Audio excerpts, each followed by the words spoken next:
Habang natutulog si Sizel, napanaginipan niya ang kanyang ate.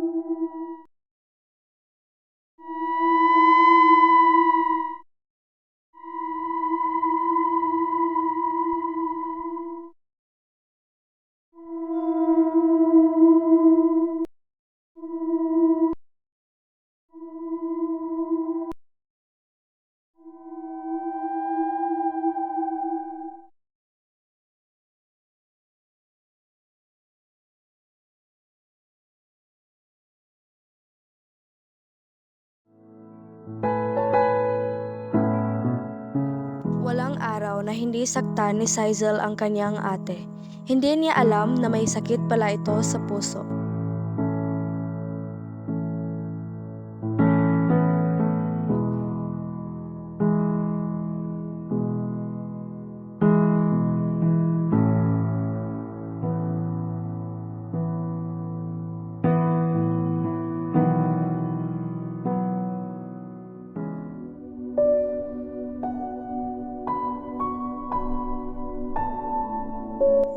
Hindi na kinaya ng ate niya ang mga pananakit nito kaya inatake ito sa puso.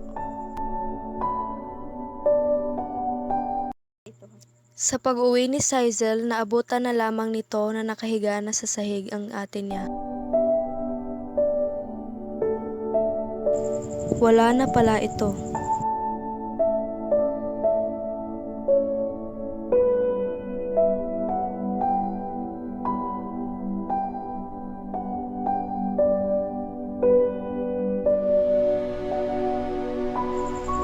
Tumalaw si Sizel sa libingan ng ate niya at humingi ito ng tawad.